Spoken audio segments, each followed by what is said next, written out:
Cincinnati, Ohio.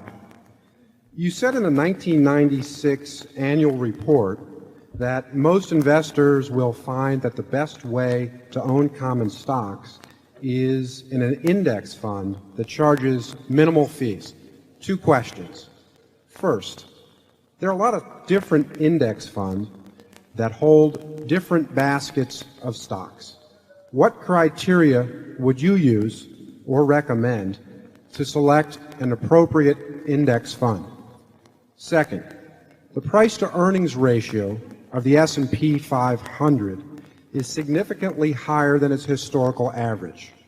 What benchmark should an investor use in purchasing this index? Yeah, I would say that in terms of the index fund, I would just take a very broad index. I would take the S&P 500 as long as I wasn't putting all my money in at one time. If I were going to put money into a index fund in relatively equal amounts over a 20 or 30-year period, I would pick a fund, and I know Vanguard has very low costs. I'm sure there are a whole bunch of others that do. I just haven't looked at the field. But I would be very careful about the costs involved. Because all they're doing for you is buying that index.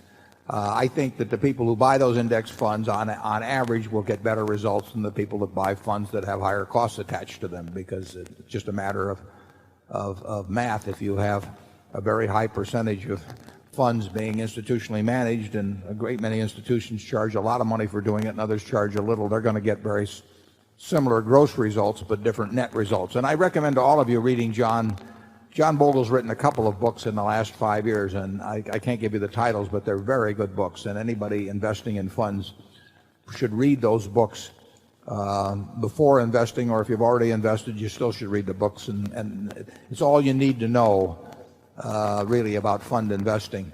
So I would pick a broad index, but I wouldn't toss a chunk in at any one time.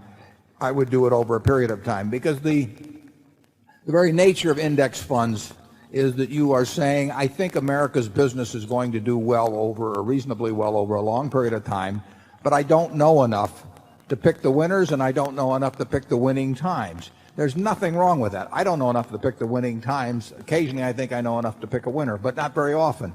And I certainly can't pick winners by going down through the whole list and saying this is a winner and this isn't, and so on. So the important thing to do, if you have an overall feeling that business is a reasonable place to have your money over a long period of time, is to invest over a long period of time and not make any bet implicitly by putting a big chunk in at a given time.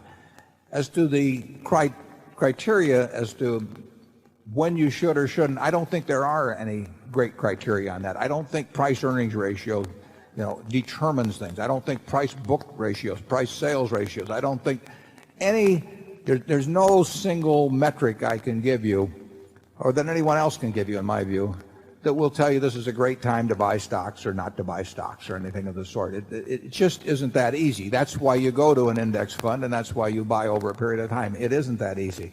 You can't get it by reading a magazine. You can't get it by watching television. You'd love to have something that said, if PEs are 12 or below or some number you buy, and if they're 25 or above you sell. It doesn't work that way. It's a more complex business than that. It couldn't be that easy when you think about it.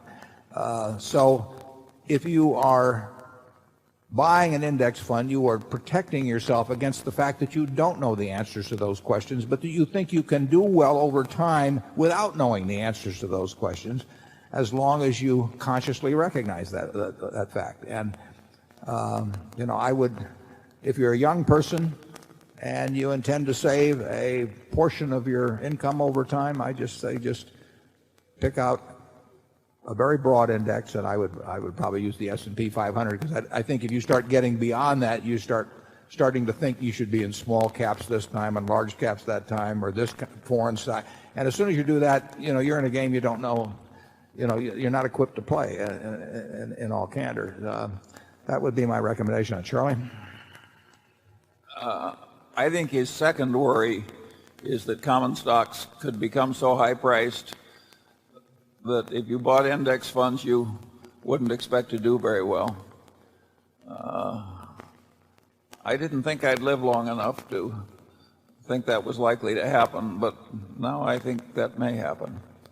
But probably what you're saying there is that they could get to a level and they'd have to be at a sustained level like that for a long time. They could be there and stay there for a long time. In which case you might make 3 or 4%. But would there be anything way better than that around under those circumstances anyway? And pass the peanut brittle, please. Well, in Japan, where something like this happened, the return from owning a nice index over the last 13 years or so is negative. Can something as horrible as that happen here? I mean, is it conceivable? I think the answer is yes. But the option in Japan, of course, is to have deposits in a bank or own Japanese bonds at somewhere between 0 and 1 or 1.5%. So if rates on everything get very low, which means stocks sell very high, then it just means that you live in a different world than existed 20 or 30 years ago when generally capital got paid better. I must say that we have very good packaging. Yeah. Yeah.